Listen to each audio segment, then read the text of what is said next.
జగన్మోహన్ రెడ్డి అధికారంలో ఉన్నప్పుడు ఇస్తున్న సంక్షేమ పథకాలను చూసి రాష్ట్రం మరో శ్రీలంక అయిపోతుంది అంటూ ప్రచారం చేసి అధికారంలోకొచ్చింది. అయితే ఇప్పుడు చంద్రబాబు అధికారంలోకొస్తే రాష్ట్రం పరుగులు పెడుతుంది అన్నారు. కానీ అలా ఏమీ జరగడం లేదు. ఇప్పటికే జీఎస్టీ వసూళ్లలో ఏపీ పడిపోయింది. ఇక ఇప్పుడు ఏపీలో బైకులు కూడా కొనేవాళ్లు బాగా తగ్గిపోయారు అంటూ federation of automobiles dealers association కొనుగోళ్లు అమ్మకాలకు సంబంధించిన ఒక డేటాను రిలీజ్ చేసింది. 2025 ఏడాది జనవరిలో చూస్తే టూ వీలర్స్కు సంబంధించి దేశవ్యాప్తంగా 4.15% పెరుగుదల ఉంది. మన ఏపీలో మాత్రం -10.25% మాత్రం ఉంది.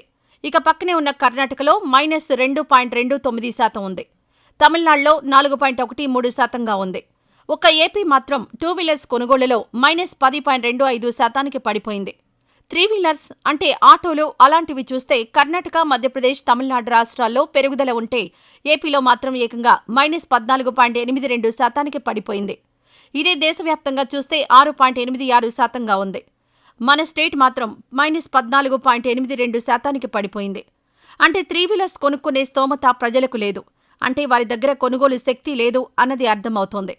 ఇక కమర్షియల్ వెహికల్స్ చూస్తే దేశవ్యాప్తంగా 8.22% గ్రోత్ ఉంటే కమర్షియల్ వెహికల్స్ కొనుగోళ్లలో ఏపీ మాత్రం -7% నష్టంలో ఉంది.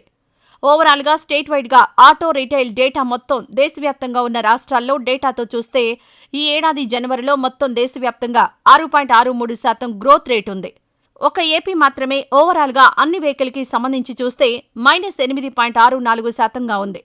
తర్వాత లడక్ -12.90%, బీహార్ -1.59%గా ఉంది. ఓవరాల్గా చూస్తే ఆటో రీటైల్ డేటా -8.64%గా ఉంది. ఇంత దారుణంగా పడిపోయింది. గతంలో ఏపీలో ఇలా ఈ కొనుగోళ్లు అమ్మకాల శాతం తగ్గినప్పుడు టీడీపీ వాళ్లు చాలా వార్తలనే రాశారు.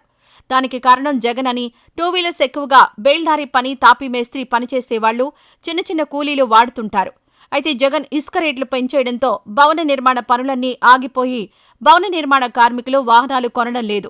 దానివల్ల దేశవ్యాప్తంగా పెరుగుదల ఉంటే ఏపీలో మాత్రం పడిపోయింది అంటూ చెప్పుకొచ్చారు. మరి చంద్రబాబు ఆర్థిక నిపుణులు ఆర్థిక వ్యవస్థను పరిగెత్తిస్తామన్నారు. కానీ మొత్తం జీఎస్టీ వసూళ్లు పడిపోతున్నాయి. పారిశ్రామిక వృద్ధి రేటు పడిపోయింది. ఇప్పుడు ఆటోమొబైల్ రంగంలో కూడా కొనుగోళ్లు అమ్మకాలు లేవు. అంటే దీన్ని బట్టి చూస్తే ఏపీలో కొనుగోలు శక్తి పడిపోయింది. ఫుడ్కి సంబంధించిన వస్తువులు తప్పనిసరి కాబట్టి అవి తప్పించి మిగిలిన అన్ని వ్యాపారాలు కూడా దెబ్బతిన్నాయి. మరి రిచెస్ట్ సీఎంగా టాప్ 4లో ఉన్న చంద్రబాబు దీనికి కారణం ఏమని చెప్తారో చూడాలి.